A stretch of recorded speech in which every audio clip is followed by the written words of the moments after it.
Good morning, everybody, and welcome to the Week 10 reading. So this week's reading is actually a legal piece, which I think is really interesting, kind of a bit of a change from the usual kind of psychological research and kind of, methods, analysis, data, results, etc. But it's by Paul Litton in 2018, so it's relevant and it's recent, and it's really kind of an interesting piece that seeks to explore, I guess, one of the main topics we have for this week, and then also some of the weeks going forward. But it's about this kind of conceptualization of the relationship between a person and their brain, and the implications of that for kind of legal culpability. Now, I think it's quite interesting because this article focuses to a degree on kind of traumatic brain injury, which is, obviously traumatic brain injury, TBI, is kind of the cases in which an individual, suffers a significant head wound, and, it causes a quantitative shift or deviation in either their personality or their functioning, a classic kind of Phineas Gage incident, right? So Phineas Gage is a nice guy, works at a building site, everything's pretty decent.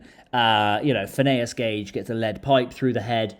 Phineas Gage can no longer control his behavior, right? Everyone's like, Phineas has changed so much. Now, the modern version of that, and actually one of the reasons I think this area is so important, is that a lot of the TBI we're now seeing, is coming from the veterans who have, been to war and have suffered TBI as part of their, their responsibilities and their responsibilities and their roles as soldiers, or, athletes we know are seeing a lot of TBI. So, the NFL and all these kind of sports, a lot of people are suffering TBI. Now, from a criminal standpoint, here's where that's really interesting, is that their brains are being morphologically changed by environmental factors outside of their control. And in the army, environmental factors, or armed forces, environmental factors that are not only out of their control, but that they are exposed to, in the service of their country, in the service of, the nation. So from a criminal standpoint, I think it's really important to think about the effect of TBIs and morphological brain changes on behavior, because in those instances, it's not their fault that their brain was traumatically injured, and therefore any effects of that on their behavior also to a degree isn't their fault, right? So if you can think about that as a kind of a model, if you will, there's an individual and their brain, and those two are in kind of a partnership. And events outside of their control have affected their brain, and that has changed the way in which they behave. I think very few people would argue against that being a consideration if calculating a case of criminal culpability. Now, here's why it's so interesting, is because let's say, and this is where we really get into a grey area. Let's say we're thinking about something such as a genetic issue. So, right, let's say you've got an individual, right? Let's say he's a soldier, and the soldier has a traumatic brain injury, and that traumatic brain injury impacts the frontal lobe of the soldier. So there's an incident in which he acts aggressively and can't control a violent impulse, and the lawyers say, he's got this frontal lobe damage that stemmed from his time at war, and obviously he therefore can't control his own impulses. And you say, okay, yeah, I see the pattern there. What if they had a gene, and the gene led to a universal weakening of the frontal lobe, and then the exact same thing happens, and they say, well, it wasn't their fault, they have this gene that affects their frontal lobe. Now, what's interesting in this case is that the brain looks the same in both cases at the time of the incident, but in one of them the brain didn't look that way and then became that way from an external traumatic brain injury, and the other one it was genetically encoded that way. And the latter is a little bit more problematic, I think from people just to assess, because there's almost no pre-version of them. So it's a really complicated issue about how do we handle morphological changes in the brain. And we can either look at them from a TBI standpoint, so when there's a brain injury, or we can look at it from a almost a encoding or developmental standpoint, in which that their brain was, developed with certain abnormalities. And again, a classic example of that, if we were to look at one, a classic example of that would be something like psychopathy, where the psychopath's brain famously has a tiny amygdala. They didn't get smacked in the head and they got a tiny amygdala. They're genetically encoded to have a less reactive amygdala, or early childhood experiences led to this. So it's the outcome is the same, but the way in which it got there is completely different. And these are the kind of the crazy, challenging questions we kind of have to get into if we're going to start looking at the brain either as a source of culpability, or a source of so almost like mitigation or culpability, if you will. And actually we'll see in a later week that we can kind of use the brain for both.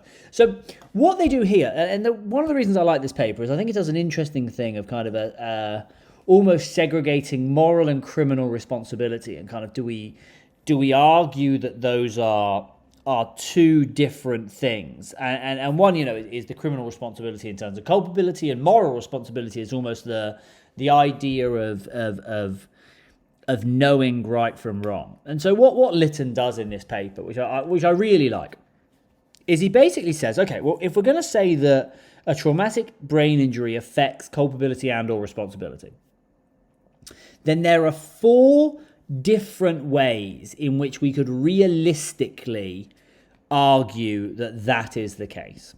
So the first one, kind of A, right? It was his brain, not him.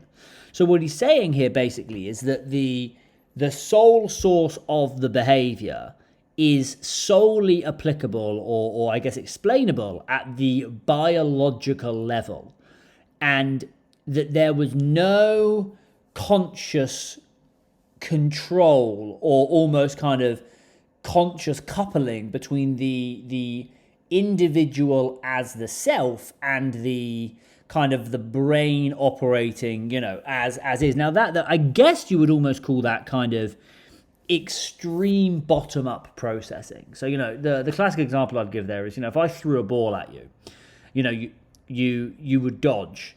You didn't think to dodge, you just dodged. Now that is your brain.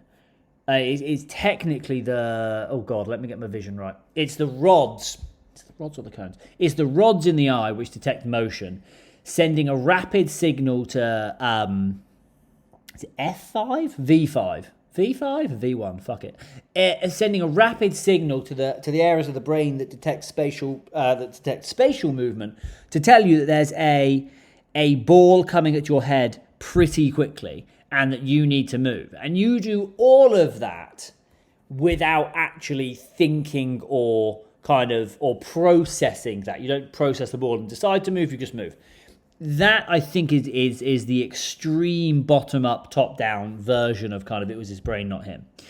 The second one, his brain injury causally determined his wrongdoing. So this one's very interesting. So this one is that the sole location of the brain injury is causally responsible, meaning that the processes and or absence of the processes in this area of the brain are the proximate cause for why the individual did what they did. Okay? The third one, his brain injury diminished his capacity for rationality. Now, this one I actually think is an interesting one, because in this version, you still have conscious control and you still have a coupling of the self and the brain. So you're still aware of what you're doing, and you still have the subjective feeling of control over your actions, and you are consciously deciding what you're going to do.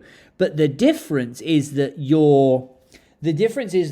you aren't aware that what you're doing is wrong even though everybody else would tell you that it's wrong. And this is very, very close to, I'm thinking about it now, it's very, very close to the kind of the Anders Breivik and the kind of the McNaughton laws that we discussed.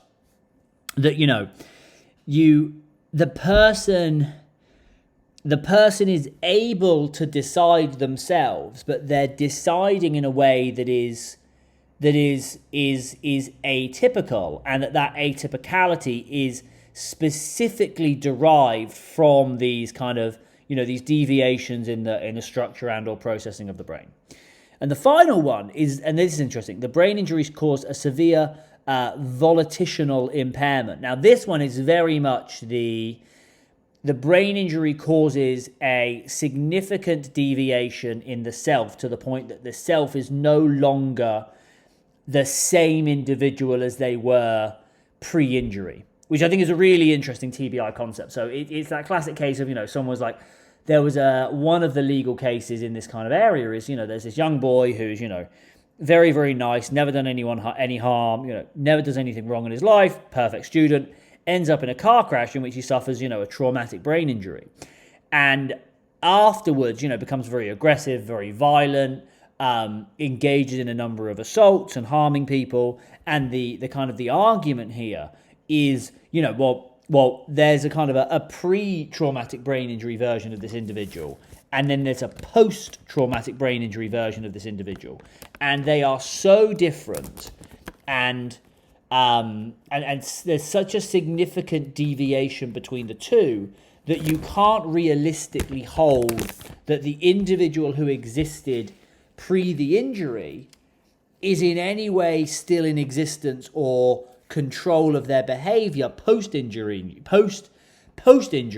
because the difference between the two individuals is so drastic. And that's a very, very kind of stark case that you'll often see. So, I mean, oh God, I'm already running long. I haven't even got to page 1. So Paul Litton basically starts with a kind of an interesting story of Cecil Clayton, basically kind of a classic 1974 case, basically, of a murderer. And what Clayton tried to do was Clayton basically tried to argue that it was his brain, and he was unsuccessful. I believe he was given the lethal injection. So he's just setting the scene really with this idea that, that Clayton kind of argued that his brain injury was relevant to his responsibility, and that his attorneys tried to claim this, but kind of, what is the route through which we attribute causality to the brain and away from the individual? And so, on page kind of 38, he kind of, what Litton does is he kind of says, well, there are these 5 ways in which I guess we could kind of, link these two things. And so he says the first one is kind of his injured brain, not Clayton, is responsible for his crime. So, we kind of place causality on the brain and not the individual. Right. 2, though Clayton did commit the crime, he did not have free will, given that his actions were caused by his brain injury, which was outside of his control. So that very much is kind of a Clayton was aware, but he was unable himself to control his behaviors, and that very much comes back to that kind of Coty argument I made in the debate around kind of this idea of the weakness of will, and that free will isn't interpreted about as your freedom to do a behavior. More often, it's important to think about free will as your ability to not do a behavior. And so what you'd be arguing here is that his brain is drastically reducing his free will in terms of his ability to control behaviors. So the injury caused cognitive impairment such that he could not act rationally. That's kind of he did think, he did decide, but his calculus is so atypical, driven by a faulty brain, that we can't really he can't really kind of evaluate it or held to blame as such. And then 4, the injury impaired his volitional capabilities, such that he had too much difficulty controlling his emotions and impulses, kind of a classic frontal lobe argument. And 5, the injury caused such an extreme personality change that the person who existed after the injury was no longer Cecil Clayton. So it's kind of a kind of outlining those early arguments. But it's interesting to see, because I think that we often think about what the relationship is between the brain and the behavior, but it is interesting to kind of outline the different pathways that you can take if you're going to try and separate those two. So, what is it you're saying when you say that the brain affects behavior? Are you saying that the person is a different person? Are you saying that the brain is operating independently? Are you saying that they still have control, but their brain is making calculations in a way that is atypical and solely driven by the brain injury? Like, what is the specific channel that you are arguing? And what's interesting is that each different channel is almost going to map onto kind of a different part of the brain that you're going to, be arguing that there's a deficit in, right? So with Cecil, Clayton Cecil over here, if you just quickly jump to where is it? There it is. 37. It basically says that he lost some of his frontal lobe. Well, frontal lobe is impulse control, right? So that means that you can really, you're maybe going to go down number 3 or number 4. This his ability to control himself, but the frontal lobe doesn't really do too much in terms of value salience and things like that. So you wouldn't really argue number 2 or number 5. So it's interesting that the nature of the neural abnormality will dictate the argument that you can make if you're trying to kind of, I guess, move culpability over. So if we just look, so what Litton does now is he kind of just works his way through the kind of the 5 different, I think it's 4 actually, 4 different kind of statements or approaches that you can take when it comes to kind of separating, I guess, brain from person. So the first one, and he doesn't. I don't think Litton is particularly impressed with the first one. I think it's probably the hardest one. But he says it was his brain, not him. Now it's funny that he doesn't like this one, because I actually think that this one might be one of the ones that's more compelling. But what he's basically saying is that the brain is driving the ship and not the human. And there's actually a lot of research on this idea that people kind of call it the confabulatory left hemisphere, which is this idea that the language part of the brain creates the illusion of control and the illusion of coherent or kind of controlled existence, and that actually the right hemisphere, which controls all of our movements, kind of does whatever the hell it wants, independent of any thought, and then afterwards our brain kind of catches up and we kind of create a lived existence. But it's this really good book I was reading on it recently about kind of the overlap of Buddhism and neuropsychology. But it's this idea that we don't really control anything, and that our brain is doing whatever the hell it wants at any one time, and we kind of afterwards we're like, oh yeah, no, I definitely wanted to do that. But there's actually quite a strong line of argument about the fact that the brain controls a lot more of our behavior than we think it does. And kind of, I think that's kind of what he's really probably at best going with there. But B is interesting. So his brain injury causally determined his wrongdoing. So this is the kind of the... Again, this is very much Cody's kind of weakness of will argument here. So if you just scroll down to kind of halfway down page 40, this argument is based on the intuition that responsibility requires free will, and free will requires the capacity to choose among genuine alternatives. One might acknowledge that Clayton made choices, but wonder upon learning about the severity of his brain injuries whether he really could have made different choices than the one that he did. And I really like this argument, because what he's saying in B, which is really interesting, is in that situation, even if you changed elements of the environment, does Clayton have the capability to not do the behavior? Right? So he gives a really, really good argument. If we go to... I actually have to skip quite far ahead. So you actually have to skip quite far ahead to get to kind of the end of page 42. And basically what he's saying, which I think is a really cool argument, is imagine a kleptomaniac. So a kleptomaniac is someone who has a pathological addiction to theft. So they constantly steal, right? So they're basically thieving addicts. And there is a neurological explanation for kleptomania. What he's saying is, if you had a kleptomaniac, and you change the environment to the point where they were guaranteed to get caught. So you would literally put a police officer right next to them, and they still steal things. What it shows you is that they have such an inability to not steal things. Hang on, have I phrased that correctly, or is that a double negative? Yes, they have such an inability to not steal things that you cannot say that they had the free, they chose to steal things, because they very evidently don't have the free will to not choose. That is circular. But that's basically what he's saying, right? He's saying that if you don't have the free will to not do the behavior, you cannot be held culpable for the behavior, because you have no ability to not do it if you are put in the situation.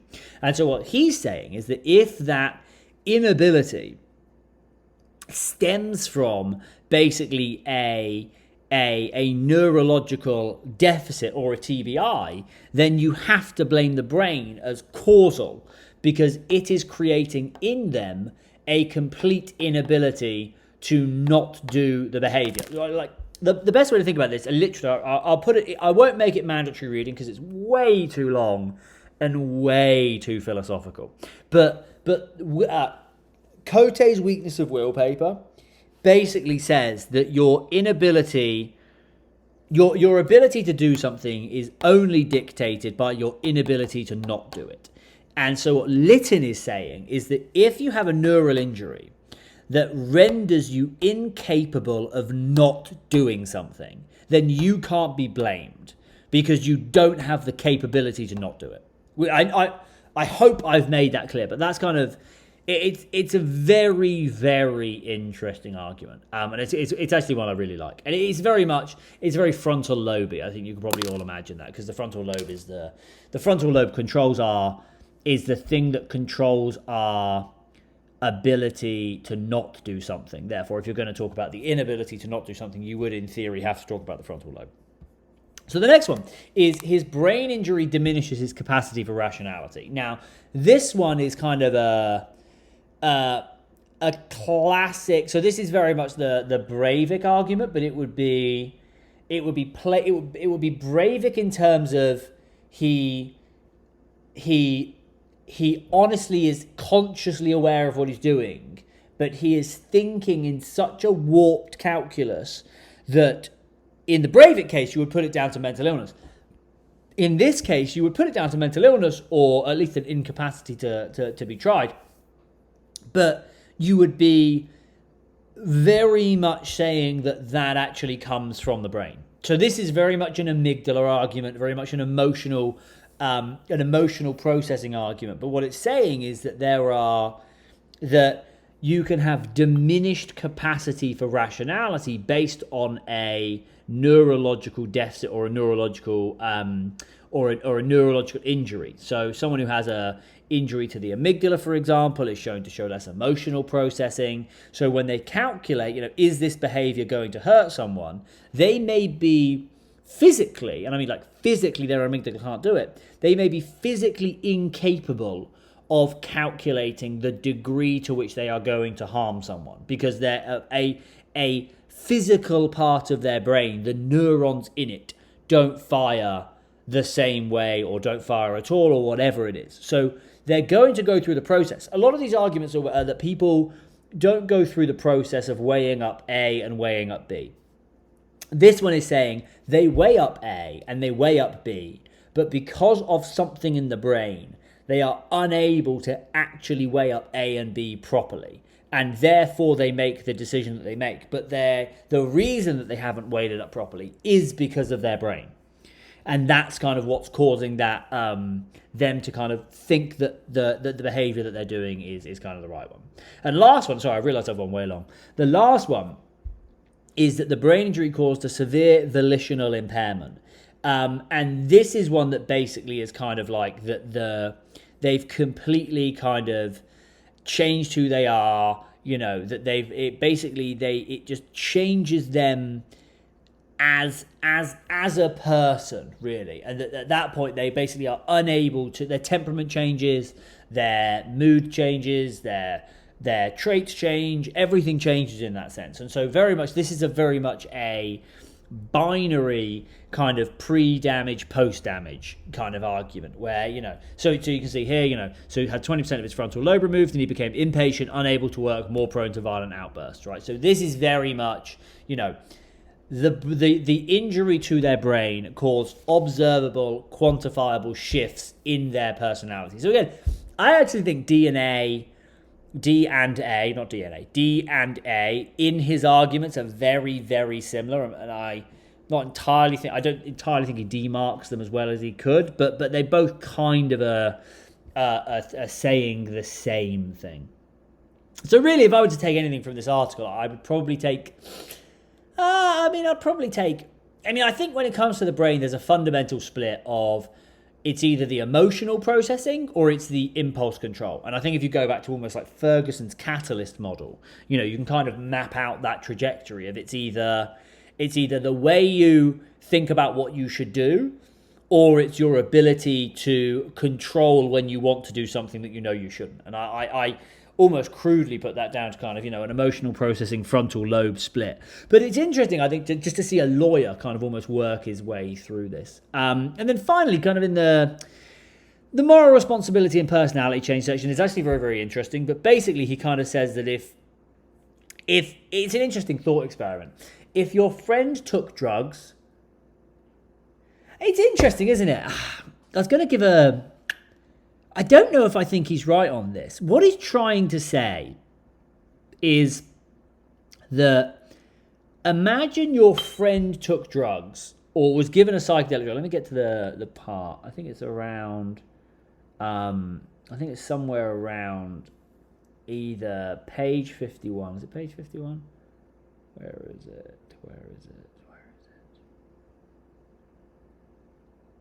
Anyway, basically, he gives a thought experiment, which is like, imagine your friend. In fact, he says like a psychologist changes your brain, and and then you do something horrible. You wouldn't blame the person. You wouldn't say that they're morally responsible because you would know that someone had changed the way that their brain was working. So it's kind of a logical extension. You'd say, well, it's not their fault. So his argument is, well, if you know that the brain has been morphologically changed, why can't you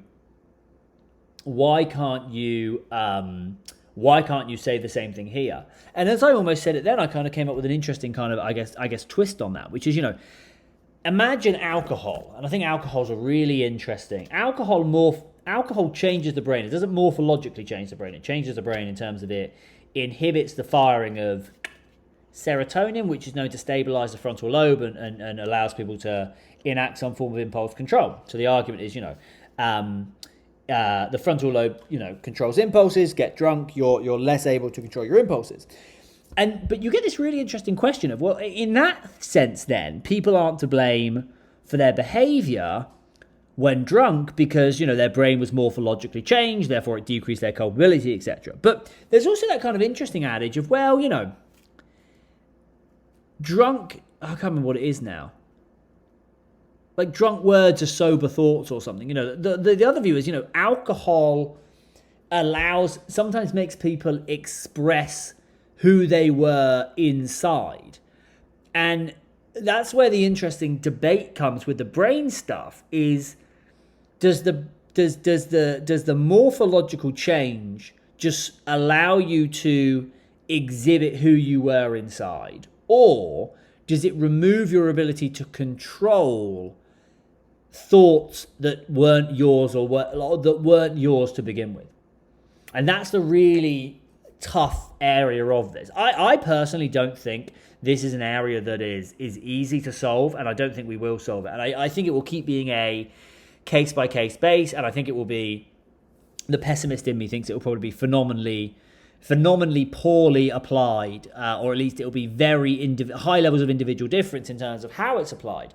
But it really is a complicated area because you're trying to shift blame from someone to another part within them which is doing processes that they were doing all along. I think the TBI example is interesting because it's such it's often a drastic change, that kind of example D he gives. Often it's a very drastic change which leads to a quantifiable shift in behavior, which makes it very easy to separate pre, post, and causality.